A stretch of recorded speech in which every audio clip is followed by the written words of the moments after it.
Go ahead. The 15th, October 15th. Yeah. So I posted that date as well as the formats and the restrictions and the rules as well in the announcement. Yes, the all both of our quizzes will be take home, but the midterm exam is in class. Yes.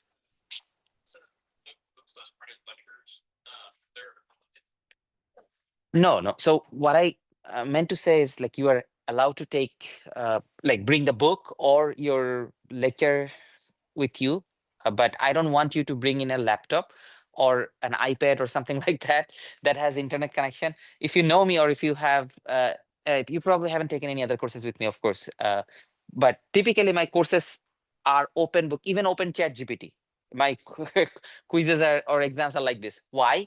Because in an upper division course, like if you go to 500 or 600 level or even 400 level, I can make the questions in a way that ChatGPT will not be able to answer for you. Even if you try it will give you something, but that's not going to be right. But here at a grassroots level like this, 200 level, it is obviously a easy thing for ChatGPT to just give you the right answer. So it's difficult for me to let you use any electronic devices and then make sure it's a real test of your understanding, right? That's the reason why I'm forbidding any kind of electronic devices, cell phones, laptop.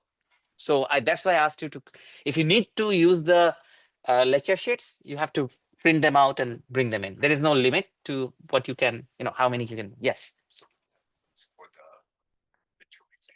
Yes, you can have the notes. Yeah, it's an open book, open note exam. You can bring the notes, you can print them, but don't look at them on your iPad or something like that. Because if I start allowing some kind of electronic devices, it will create a cause, like it will create a mass confusion, and then who will keep track of what is going on, right? Yes. So I posted that in the announcement. I don't remember the number on the top of my head, but it's just posted. I know it's literally in the middle of the night that I posted it, so you may not have had opportunity to check it out. But please do so after the class. That's why I wanted to bring it to your attention. All right. Yeah. Yeah.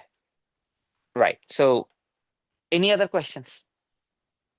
All right. And if you have other questions, you can always reach out to me. Right. I'm available even throughout the. I mean, fall break is not really a break for the faculty, essentially. So I'm gonna be here and also I'm available over email. Okay, so in the last class we discussed, we basically stopped with the discussion on tri-state buffer. Okay, tri-state buffer, and we looked at 4 different kinds of tri-state buffers. Maybe some of you are wondering, why do we need so many different kinds? Why can't we just do with one of them, right? And the next slide was going to give you an overview of why you might need different kinds of tri-state buffers. And of course, we covered it in a rush, so I'm gonna quickly review this for you all. And I received multiple questions after the class about specifically this section, so it makes sense to review this again. So imagine you are trying to, give me 1 second. For some reason, it's not letting me erase this. Okay, technology, they decide to act weird. All right. Okay, now I guess we are ready now. Oh man, what happened?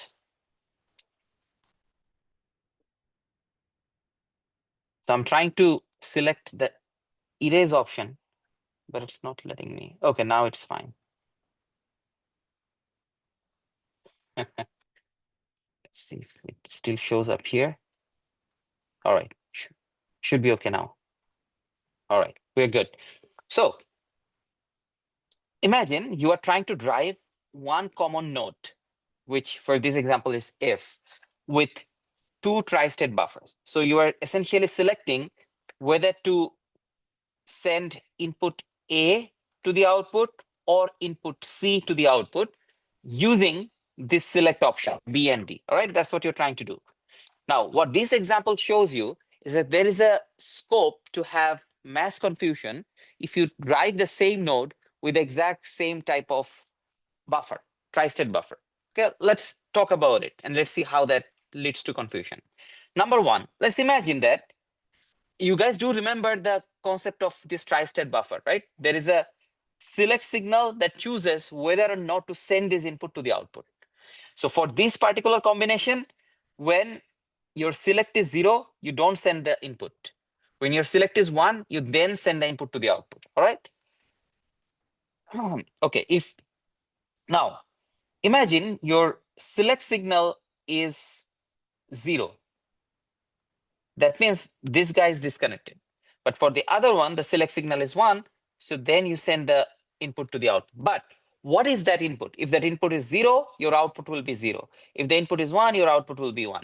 And there are possibilities where both of them could be enabled simultaneously, meaning B could be 1, D could also be 1. That means you are trying to drive the same output with multiple inputs. That's where the confusion may arise. And we'll talk about it quickly here. So imagine this S1 and S2 represent the output of these two buffers.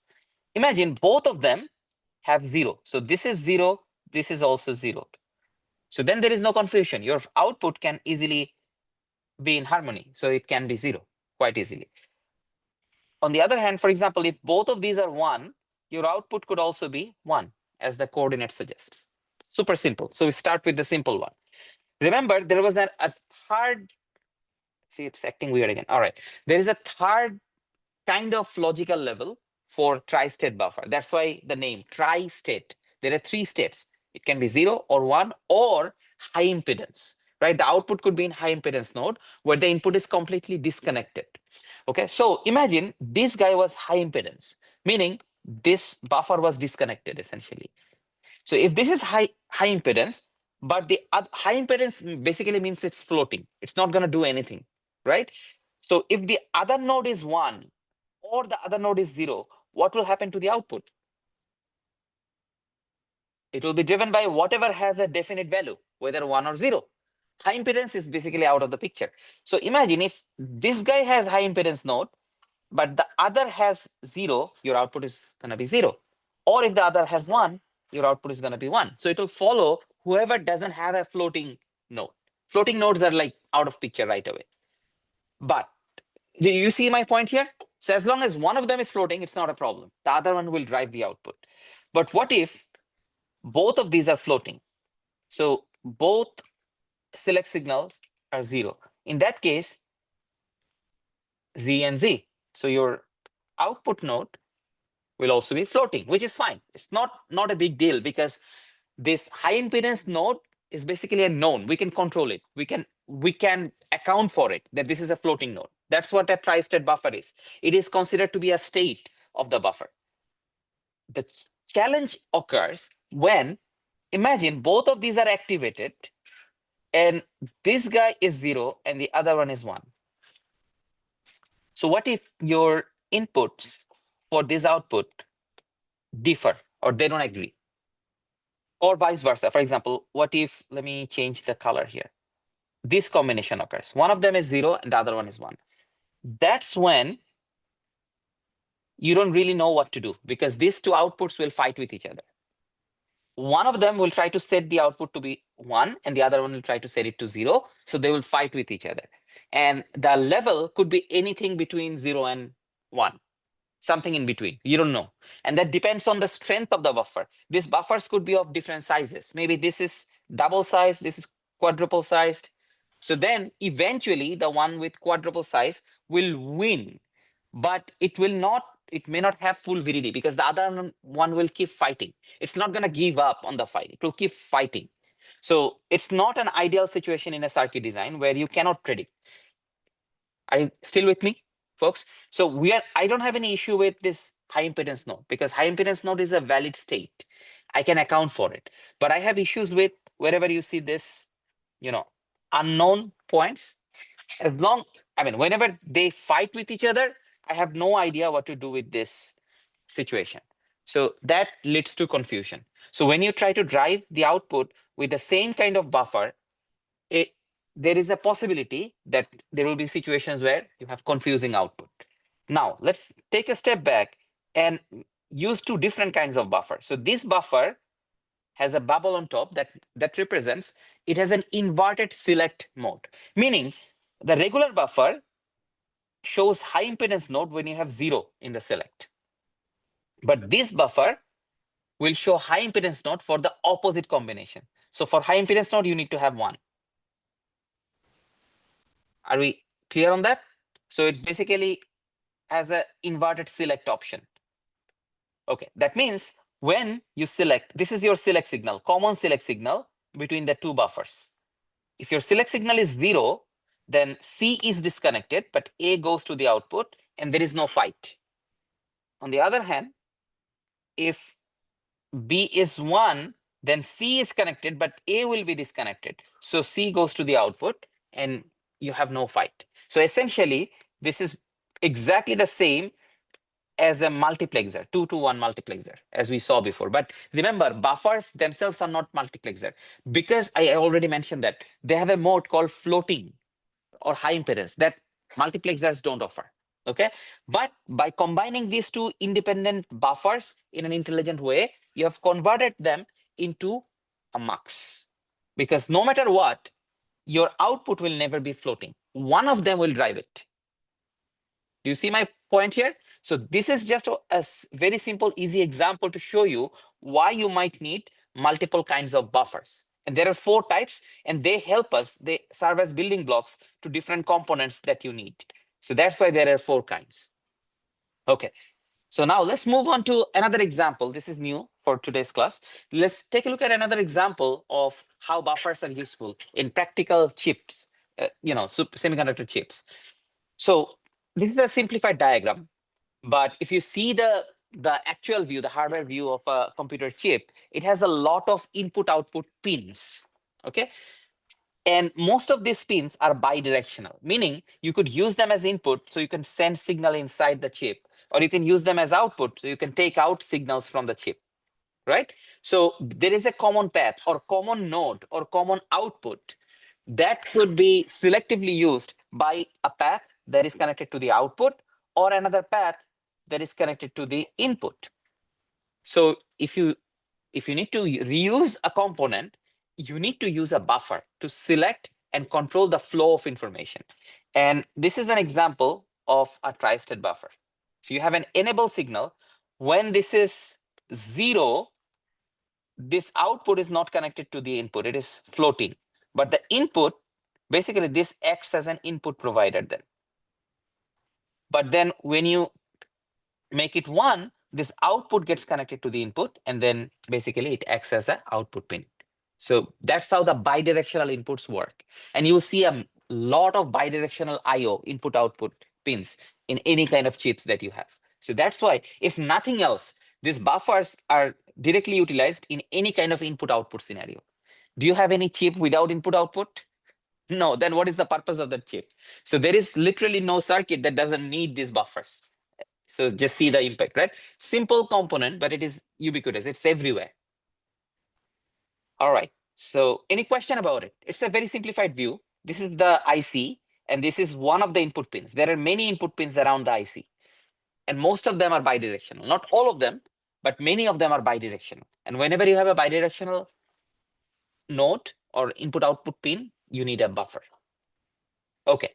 So we were moving on to a different component now. We have discussed buffers, we have discussed multiplexers. Now we are going to discuss decoders and encoders. And they are also like building blocks of digital logic in general.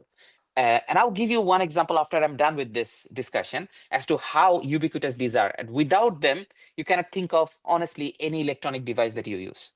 Okay. Only then we start paying attention to, okay, decoders are really important. Okay, so in terms of functionality, it is a super simple circuit. And if you pay attention, it's going to be easier for us to understand. Imagine you have 3 inputs. How many different combinations, binary combinations, can you do with 3 inputs? 8. Yes, by now you should be a pro at this, right? We have done this many times. Look at the truth table. You can have 8 different combinations. Okay. So what a decoder does is it looks at a combination of inputs and it selects just one output corresponding to that input combination. So every combination has its own unique output. You guys all with me? So how many outputs do you need in this circuit? If you have 3 inputs, you need 8 unique outputs. So it's a 3 to 8 decoder. So what the decoder does is, based on the combination of the inputs, it selects just one output at a time, just one. You cannot have multiple outputs activated simultaneously. That's the logic. Just one at a time. Are you good so far? Okay. In terms of what it does, right? So let's see. Imagine for 0, 0, 0, it selects the first row. For 1, 1, 1, it will select the last row. So it will select one thing at a time. That's the whole point. And in terms of truth table, I hope we can easily analyze the truth table now. Let's look at it. For 0, 0, 0, notice this is Y0, your first output. Your first output, right? Only Y0 is 1, and everything else, notice, everything else is 0. Make sense? For 0, 0, 1, which is the next combination, our next output should be activated. So Y1 is activated and everything else is 0, and so on. You see the trend here? Only one of the output is activated for a given combination. That's what a decoder is. Yes. So is this the only way they can bring you to like actual values? Like, if it's other than just 0, 1, 0. Exactly. Yes. Yes. So this is basically this is the only way we typically design decoders. But there is another alternative approach which we will learn here, which is instead of, so when we go with this conventional decoder architecture, we assume that whatever is activated, that has 1 and everything else has 0, right? There could be an exact opposite type of decoder, which is an inverted decoder. So that means if you see a bubble at the output, you must have seen the trend already that anytime we come up with a circuit, we always try to design a complementary version of the circuit just in case you need it, right? So there is a type of decoder which does exactly the opposite, meaning just change the 1s to 0 and 0s to 1. So just imagine, like, it's basically just flipped. Okay, so that means that's a active low decoder. So whenever it's trying to activate something, it provides 0 to the output. You might be wondering, why would you even need this type of a decoder? And the next slide will show you. All right, so let's talk about the next slide. And apparently I chose to talk about that inverter decoder, so you have 2 birds in one shot, but without any loss of generality. Can you guys pay attention to this? Otherwise, it's going to be like zigzag lines here and there, but if you pay attention, hopefully it will be super easy to understand. Okay. Remember, things that are impactful don't need to be really complicated. So it is a very impactful circuit, and I'll show you how impactful it is in a second. But it is a super simple circuit. We have seen more complicated circuits than this, all right? So let's see. Imagine this is a 4 to 16 decoder. With 4 inputs, you can have 16 rows, right? So essentially 4 to 16 decoder. You may not need all 16 of the output. In that case, you can disable some of the outputs, and we'll talk about it here. So this is an example of a BCD converter. What is BCD? We discussed this in the past. Binary coded decimal. Remember? So for example, for every decimal digit, like say 7, 9, 8, you can have a binary code, right? And what is that binary code? Whatever you get by converting it to a binary number. Okay. So we use this to run 7-segment displays, for example. Yeah, binary coded decimal. If you don't remember, look at the lecture on 7-segment display, as well as there was a separate slide on BCD specifically, binary coded decimals. Okay, so this is an example of that. For binary coded decimal, you only have 10 digits in decimal numbers, right? 10 digits. So you just need 10 outputs. You don't need 16. So what do you do with the other 6? You basically don't care about the other 6. You disable them. And we discussed that in the don't care condition as well. Remember when we first discussed don't care? This is a classic example of where you need or can use don't care. Okay, so let me show you. So you have 16 combinations starting from 0, 0, 0, 0, ending at 1, 1, 1, 1. But then notice what's going on here. So beyond the 10 combinations that you need, these 10 combinations we need, but the others, notice, all of the output are exactly The same. And I told you this is an inverted decoder. So whenever you see 1, it's basically disabled. Whenever you see 0, it's enabled. All right. So all of these are basically not used. But any other row above it, notice there is a 0. There is just 1 0 in one of the outputs. And that is activating that corresponding output. And all the other things are 1 because it is inverted. Remember, don't get confused, right? Can I do the same thing for the regular decoder? Just change the zeros to 1 and ones to zeros. Exactly the same. Do you see the trend here? So simply because a decoder with 4 inputs can give you 16 rows, it doesn't mean you have to use all 16. But for example, if you want to go to say 6 input, you could always reduce one of the, 6 output, you could always reduce one of the inputs and just go with 3 input decoder. That saves a lot of area and of course is cost effective as well. If you need say 5 input, you still, 5 output. I keep mixing up inputs and outputs. So what I'm trying to tell you is even if you need 5 output, you need 3 input because 3 input could give you up to 8. Remember that, up to 8. Okay, so what if I need only 3 output? Then what? If I need only 3 outputs, I could use a 2 input decoder because that gives you after up to 4 output. So you see my point.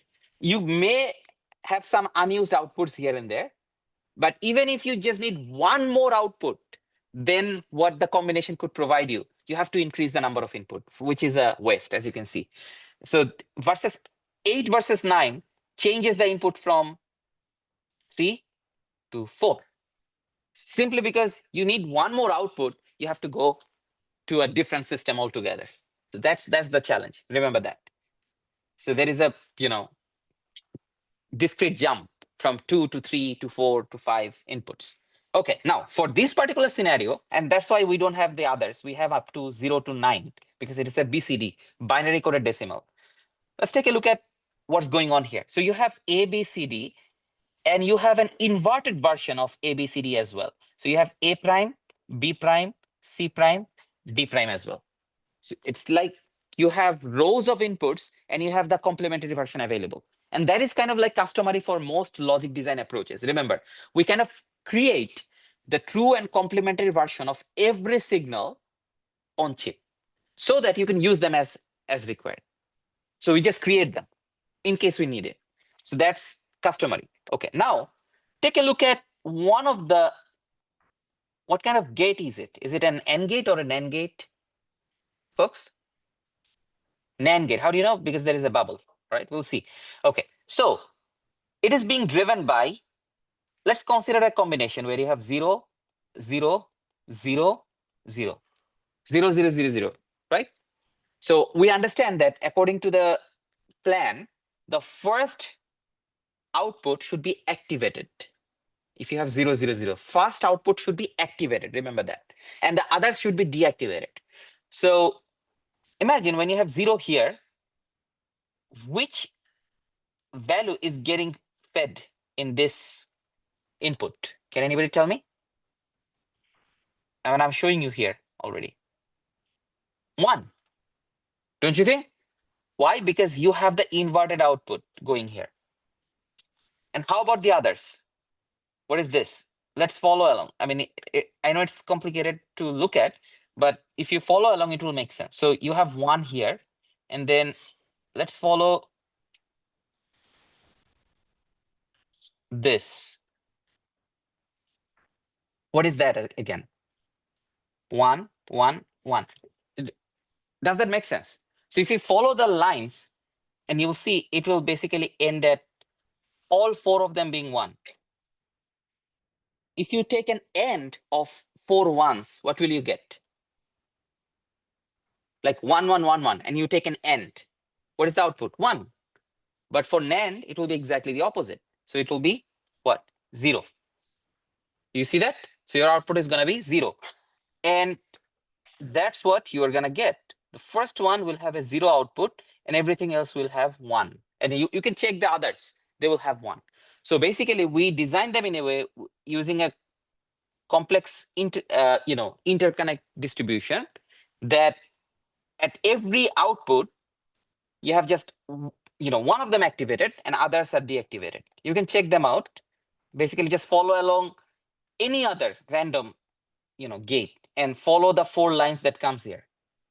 And then you'll see the output is going to be 1 for everything else except just one of the outputs. Okay, now if I change the NAND gate to AND gate, you can always invert it, as you can see. You can always get the regular decoder. Okay, so what is the benefit of NAND gate?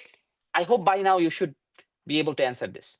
Okay, why would I, it looks confusing, don't you think? So this one, when you had 1 as an output, looks so natural. It is easier to understand. Why would I even consider using a decoder that is, inverted? Can anybody answer that? I mean, if I were trying to get you as an intern in my industry, say, and I want to see whether you really understand digital logic, I would have asked you this question. Can anybody try to answer? You know this, trust me, you know this. When I give you the answer, you'll say, oh, okay.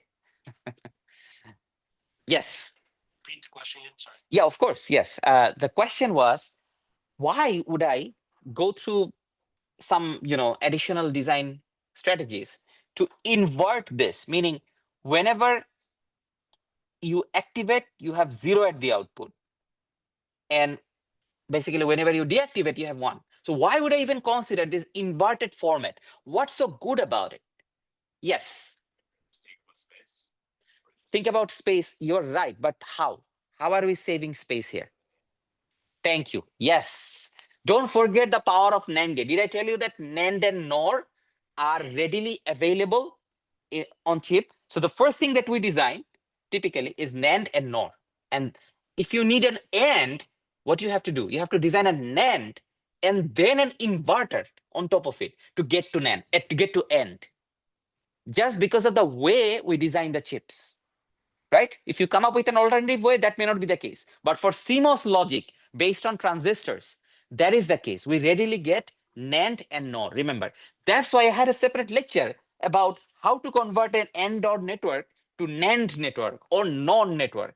You might, I hope by now you understand that we give a lot of unreasonable attention to NOR or NAND logic platform. Why? Because they give you the minimum area implementation possible. And we want that. Okay, so this is an example. You should be excited. Just that's why I have this hardware example here. See, you have NANDs. All of these are NAND. So you like it. But if I try to express it as a regular decoder, I need an AND gate. And an AND gate will definitely give you an NAND with an inverter. You see my point? Practically, you need additional inverters at every output to get to AND gate. So, why bother? Does that make sense? Yes.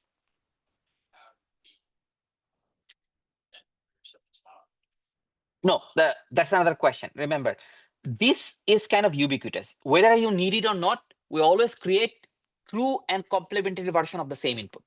That's a strategy. That's a design choice. So basically, like you have rails of inputs, and those inputs are also inverted just in case you need it.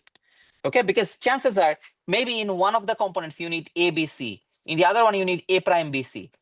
Other one, you need A, B prime, C, for example. So you may require inverted version of the same input every once in a while. So we create them anyways at the input bus. Okay, so it has nothing to do with the design choice in the end. Whether you like it or not, you'll always have input and its inverted version everywhere. Any other questions? Okay. And I do recommend, please think about it at home. That's only then you realize whether or not you really got it. Yes. Just Mhm. question about what you just said. Yeah. The Moore's are already standard chips. They're not just standard. Basically, the lowest possible area implementation of any logic would be NAND and NOR. They basically take up almost similar area. But anything above that, like if you want to get to AND gate, you need to first implement a NAND and then add an inverter with it to get to AND. Simply because you might be wondering why? Why can't we just, yeah, right? I think I discussed this briefly in one of the classes, but let me repeat that again. Did I tell you that when we design logic gates, we have two different types of transistors. Okay, we have NMOS and PMOS.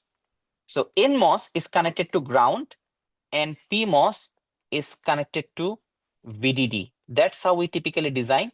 This is your input, this is your output. Okay, that's how we typically design CMOS logic circuits with transistors.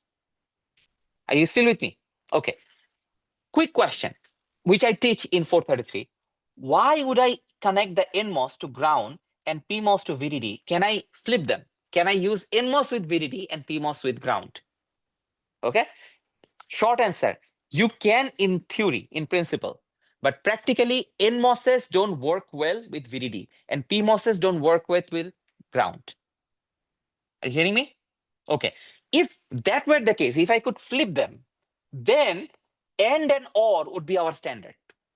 Okay. Simply by using this combination, NMOSes with ground, PMOSes with VDD, we are bound to always come up with NAND gate and NOR gate. Okay. Why? Because PMOS, and again, without, I mean, I cannot give you the full answer without going through some other steps. Why? Why PMOSes work well with VDD and NMOSes work with ground. And that is basically a lecture on 433. And by the way, if you're curious, you know, the fun part, that's why I post these lectures on YouTube. I have a recorded lecture on that lecture specifically. I'm happy to share that. There is a playlist on 433. You can also look it up, or I can go home and share that. Whoever is interested to know why, you can just listen to my lecture. That way, you know. Yes, that's a good question. Yes. So you see, there is a trend in semiconductor design. Whenever we design something, always try to come up with a component that behaves exactly opposite, right? Like a mirror image. We create something and we create its mirror image kind of thing. So in MOS, imagine, let me show you. NMOSes turns on when you apply high voltage to its gate. It can then let current flow. PMOSes, of course, somebody thought about, hey, can we design an opposite kind of transistor, which will turn on when you apply 0 to the gate, and then it will turn on. Does that make sense? So N and P, they're basically opposite. It's like negative and positive, if you think about it. But let's not oversimplify, but N and P basically represents like whatever negative and positive means. They're opposite to each other. Okay, so NMOSes turn on for the voltages that PMOSes will stay off, and vice versa. So they're complementary. You know why CMOS is called CMOS? C stands for complementary. So that's why the name complementary comes in. Any circuit that you design in CMOS will have both NMOSes and matched PMOSes. So if you have 4 NMOSes, you'll have exactly 4 PMOSes, exactly matched. That's why they're complementary. Are you all with me? I hope that doesn't intimidate you. It gives you more reason to explore further. Oh, I need to learn this stuff, right? So there are more exciting things coming up. And everything makes sense. None of these are random. Okay, none of these are random. There are reasons. So you don't have to live with, okay, we always make NAND gate, we always make NOR gate. No, if you come up with a breakthrough that makes a PMOS that is equally capable to work with ground and an NMOS which is equally capable to work with VDD, you could just flip it over, and next day you don't need to live with NAND and NOR. You could live with AND and OR right away. You see my point here? But people tried and they failed to make it for the last couple of decades.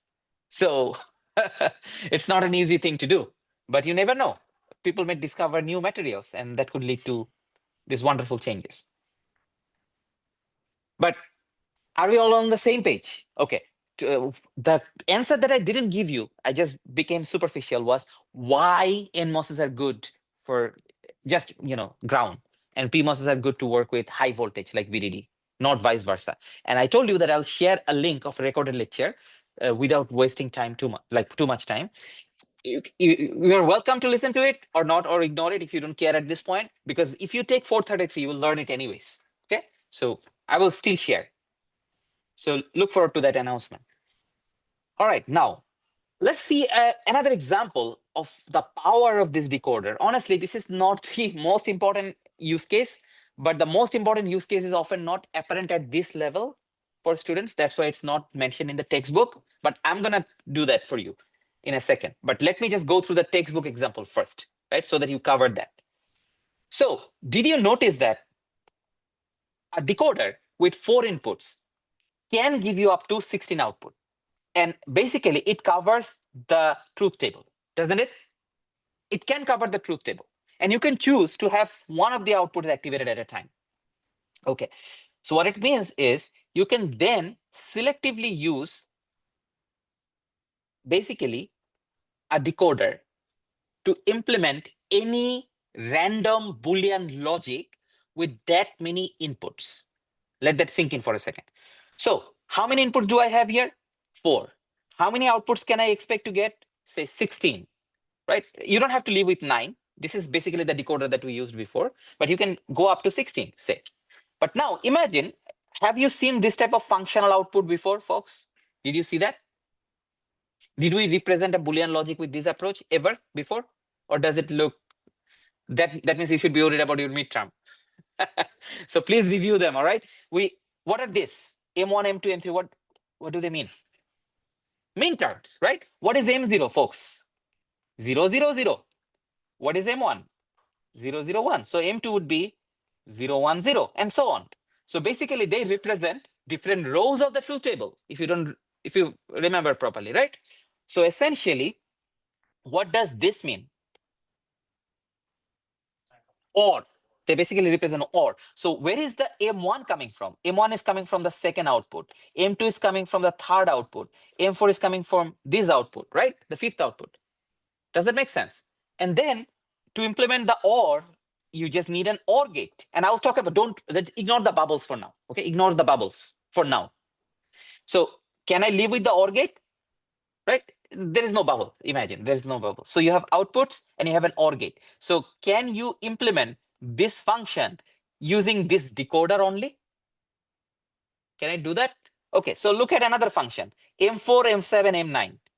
Sure, you can take M4 from here, M7 from here, M9 from here, and take an OR gate and get the functional output. Are you all with me? Okay, so why do you have bubbles here? Because this was an inverted decoder, right? So when you have inverted decoder, you have to re-invert it to be able to use an OR gate, basically, right? Because the outputs are already inverted. So you have to invert it again so that it gets to M1, M2, M4. What you are getting is the invert of M1, M2, M3. So you have to re-invert it. I know I sound strange when I use the invert, re-invert, blah, blah, blah, right? What I mean by that, imagine you didn't have these bubbles here. It was just a regular decoder. Then you could just feed it into an OR gate and live with it. But since it is giving you inverted output to begin with, before you feed it into an OR gate, you have to invert it again. That's why. Are you all with me? So these inverted decoders are giving you, notice, M1 prime, M2 prime, not M1 and M2. How can you get M1 and M2? By inverting it again. So textbook doesn't want to really draw the whole inverter. They just draw a bubble to show you that there is an inverter. That's why. Okay. Does that make sense to everybody, folks? Okay. All right. Yes. One chip should have all the converters, but converting it again, so it's Absolutely. That's a great question. I'm really happy that you're asking this question. And, basically that makes my job successful, honestly, that you are critically thinking about stuff. I was going to talk about it anyways, but, and by the way, there you see there is a reference about NAND gates here. But I'm really happy that you mentioned that before I even got to it. Do you guys remember that the reason behind going for this inverted decoder was what? We just discussed it. So that we could use NAND gate.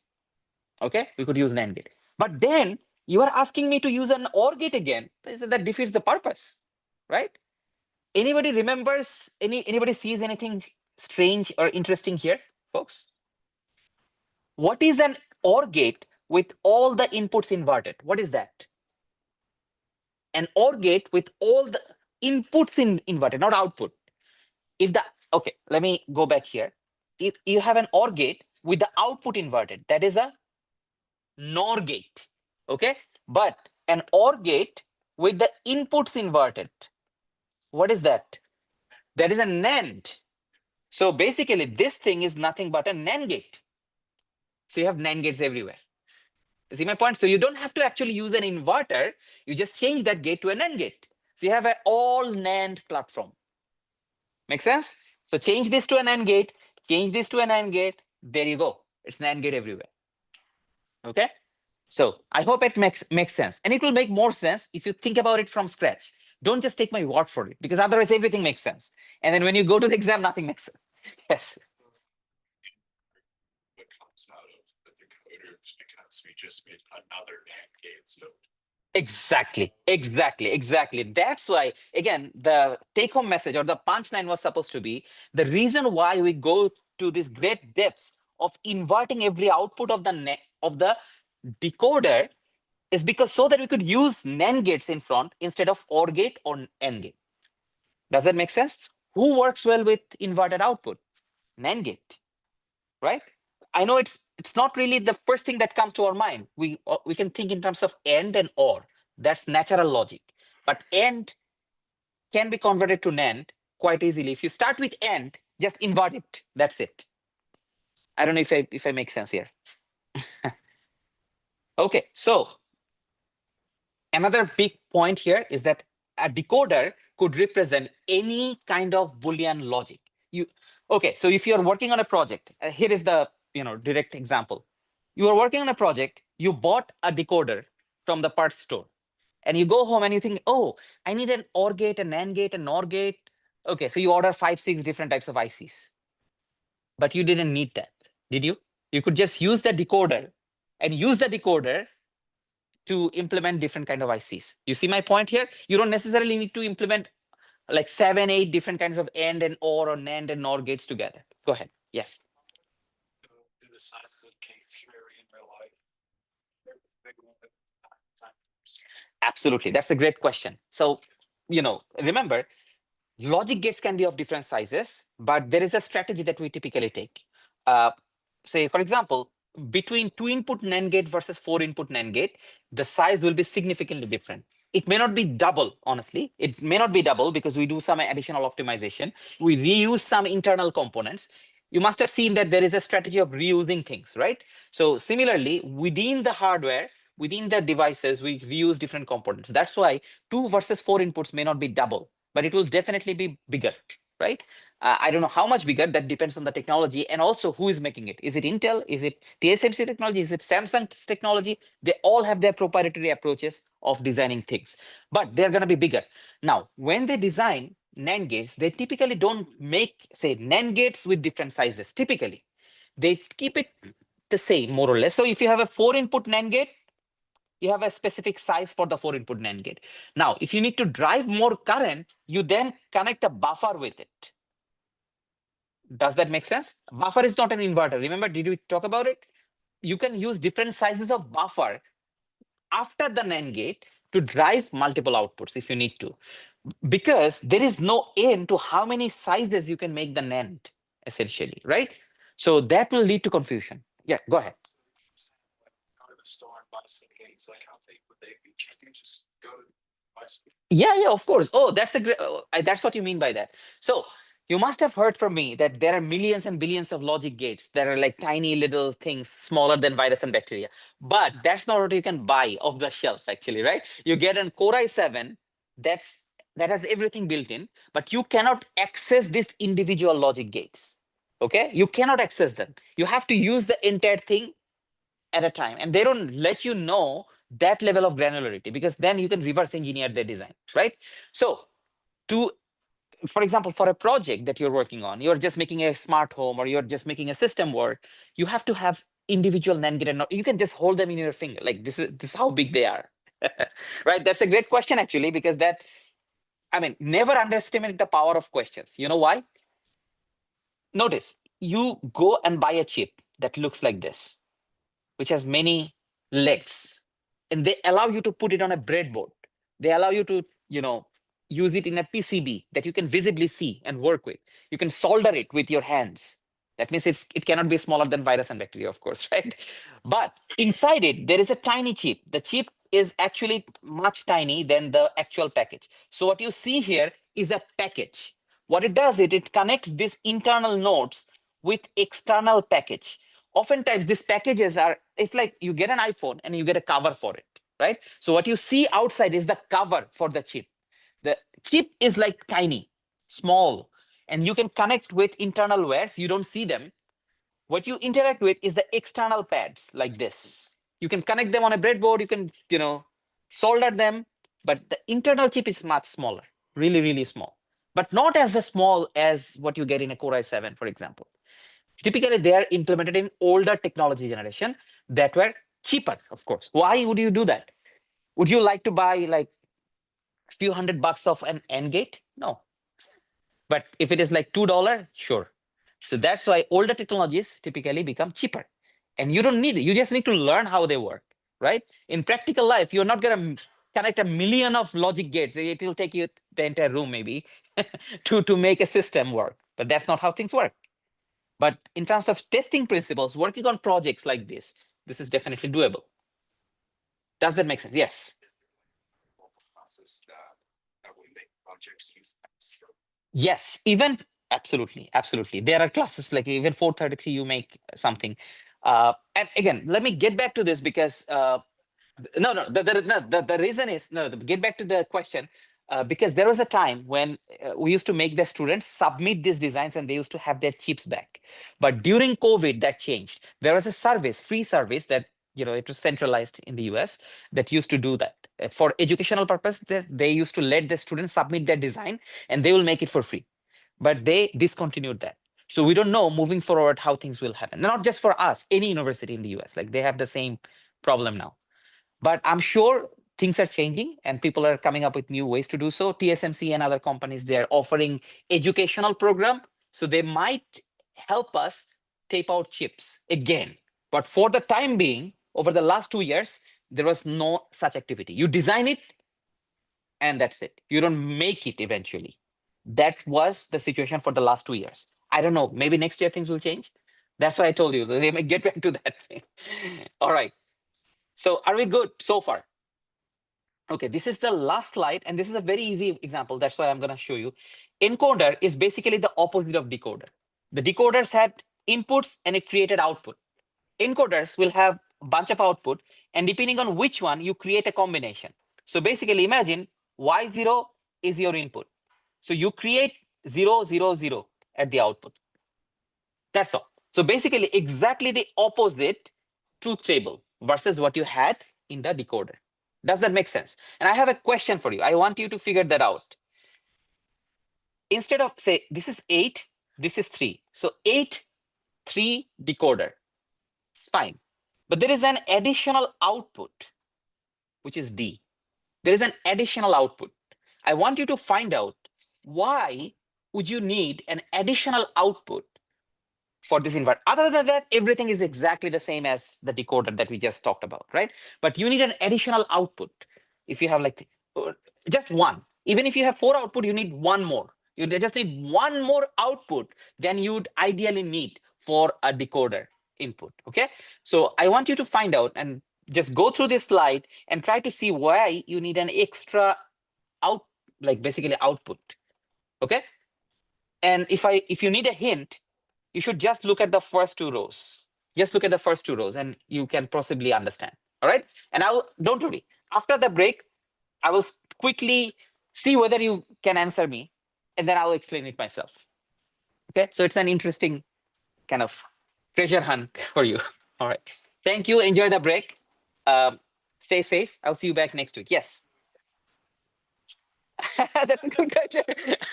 So I didn't plan it that way. So for this one, no, but maybe I can give you something in the future for extra credit. All right. Thank you. I should have thought about giving some extra credit to everybody. Yeah, yeah,